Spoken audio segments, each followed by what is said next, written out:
This is a video for a contest held by Classywhale. If you know me well enough, you'd know me for the funky modern Conrail electric locomotive models I make.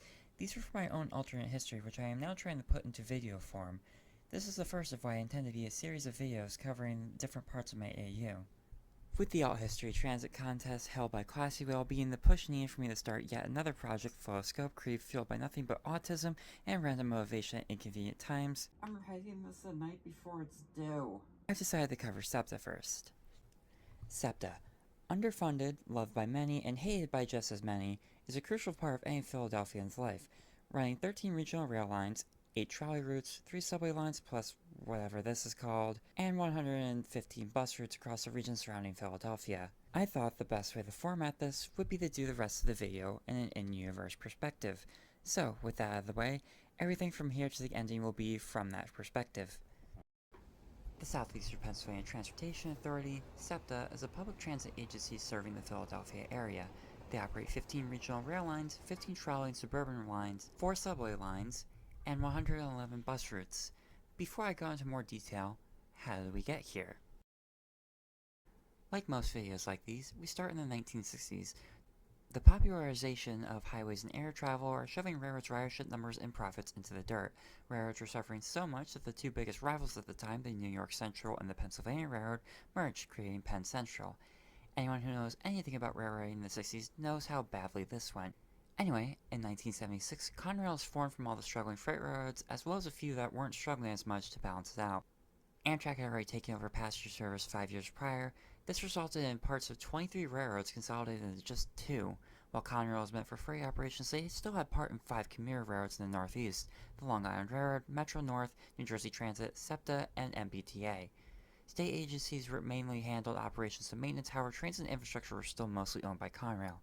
By the mid-90s, Conrail would no longer be involved with commuter rail operations. However, some newer equipment orders would be given Conrail designations despite not being ordered by them. SEPTA operates 15 regional rail lines throughout the state of Pennsylvania, with some terminating in Delaware and New Jersey. Trains typically consist of 2 to 6 cars during regular service, however there are some exceptions. On weekends, trains tend to be shorter or have altered schedules. During weekday peak hours, several lines run express service. While some of these lines use the typical EMU rolling stock of General Electric Silverliner 4s and Hyundai Rotem Silverliner 5s, most use locomotive-haul push-pull sets of Bombardier Comet cars. These trains, often called bombers, typically run on the Wilmington-Newark, Media-Westchester, Paoli-Lancaster, Manayunk-Reading, Glenside-Allentown, and Trenton lines, with a few on the Lansdale-Doylestown and West Trenton lines. They consist of 3 to 7 cars of Bombardier Comet 2 and 3 coaches with a cab car at one end and a Siemens ACS 64 on the other. Trains originate from Suburban Station in Center City, Philadelphia, and can run to either the former Reading side or Pennsylvania Railroad side of the system. In 1984, a tunnel opened which connected the two sides of the system and allowed for something called through running, something typically associated with the German S-Bahn. Through running is when a train from one line reaches its origin station, then continues onto another line without passengers being required to exit. In fact, Center City has its own fare zone, the CC zone. If you are traveling between Penn Medicine, 30th Street, Suburban, Jefferson, or Temple University, it's actually free. You'll still need a key card or paper ticket to enter the turnstiles, but you don't have to pay anything. However, if you leave the Center City fare zone, conductors start walking through the train to check tickets, and you must pay the fare then if you didn't already. There are 5 fare zones past Center City. The majority of stations are in fare zones 3 and 4, while fare zone 5 has the least at 8. Fare zone 5 also includes stations that are in other states, those being Delaware and New Jersey. SEPTA has had quite the varied roster over the years. When the agency was first formed, they inherited Bud Silverliner 2s from both the Penn Central and Reading, Blue Liners, RDCs, and Silverliner 4s from the Reading, and MP54s and Silverliner 1s from the Penn Central, as well as 3 FP7s and a number of coaches from the Reading. They also inherited M2, M3, B1, B2, and B3 subway cars, as well as many bus types and a lot of PCC trolleys from the Philadelphia Transportation Company, as well as many interurban cars and buses built by the Brill and St. Louis car companies from their Red Arrow lines. Nowadays, they use the aforementioned Silverliner 4 and 5 cars as well as the push-pulls on regional rail. For the rest of the system, they use equipment built by Kawasaki, Adtrans, ABB, Alstom, and Brookville, and also some weird MOW diesels.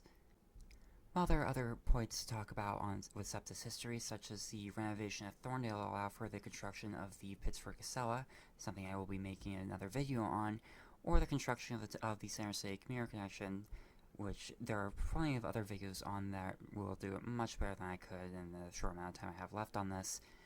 Because I am a foamer, I would like to talk about an interesting piece of equipment that came out of some unusual circumstances. In 1989, Conrail was planning stages of electrifying their line from Philadelphia up towards Reading and beyond. Plans for electrification towards Bethlehem and Allentown had followed the next year. It was during this time that SEPTA originally intended to cut the diesel-hauled trains to Reading and Allentown, which were being powered by three XNJ.U34CHs and X-Reading equipment, since the equipment would later be needed to power the second summer of rail works in the 90s. However, SEPTA continued running these lines with diesel-powered trains terminating at Norristown Center and Lansdale, respectively.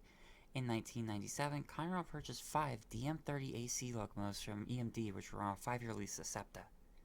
These DM30ACs differed from the Long Island Railroad ones in that they had pantographs instead of third rail contacts. This was a variant that was offered in New Jersey Transit, but they rejected it. They would run exclusively on the Bethlehem, Allentown, and Manayunk Reading lines during rush hour, switching direction at 30th Street Station. At Lansdale or Norristown, the DM30s would switch from electric to diesel mode, and vice versa. When the electrification projects ended in 2001, the DM30s ran alongside the Toasters on push-pull trains until the end of the lease in 2002. They would then be sold to the MBTA, where 3 of the 5 remain in service today, supplemented by ALP 45 DPs. SEPTA currently runs 11 trolley routes, 9 city routes, and 3 suburban routes. The city routes are numbered the 10, 11, 13, 15, 23, 34, 36, 45, and 56. These lines use a mix of single-ended high-floor and double-ended low-floor trolleys. The 10, 11, 13, 34, and 36 use a tunnel under Center City before branching out onto their own routes, where they primarily run in mixed traffic. These routes, known as the subway surface lines, use single-ended Kawasaki K-cars built in the 1980s. Meanwhile, the 15, 45, and 56 are all at street level the whole route, and use low-floor double-ended Alstom Citadis trolleys along with K-cars and a handful of PCC-3 trolleys until all the Alstom trolleys are delivered. The Citadis are equipped with a trolley pole on each end as well as a pantograph. Once the trolley modernization program is complete and the wire junctions are redone, the trolley poles will be removed from the cars. The suburban trolleys use similar high-floor K-cars, but there's a cab on both ends and a pantograph instead of a trolley pole. These run the 3 former Red Arrow lines, all originally from 69th Street Transportation Center. They are the 101 to Media, the 102 to Sharon Hill, and the 104 to Westchester. The 101 and 102 share tracks until Drexel Hill Junction, where they split. The 101 runs separate from traffic until Providence Road, where it runs down the middle of State Street. The 102 runs down Springfield Road and Woodlawn Avenue for a portion of its route, and the 104 spends most of the route running down the median of Westchester Pike until the road splits into 2 one-way streets and the trolley runs in traffic on Gay Street and Market Street, making a loop near Westchester Transit Center. Originally slated to be closed and replaced with buses due to the widening of Westchester Pike, the Red Arrow lines later reached an agreement to allow for the tracks to be relocated to the center of the median. Train, bus, trolley, subway, bus, train thing. The Norristown high-speed lines are a weird system, to say the least. Using high-floor, third-rail-powered vehicles on fully grade-separated right-of-ways, they have stop-request buttons like a bus or trolley, and you have to stay on the platform within view of the driver for them to stop. The NHSL is sort of its own thing. This chart categorizes transit, and here's where the NHSL falls into that. Originally built by the Philadelphia and Western and later run by the Red Arrow lines, who added the mall extension, early into its operation by SEPTA, it was often referred to as the Route 100 or the Mall Train, depending on the destination. The original branch to Stratford was closed around the time SEPTA assumed operations.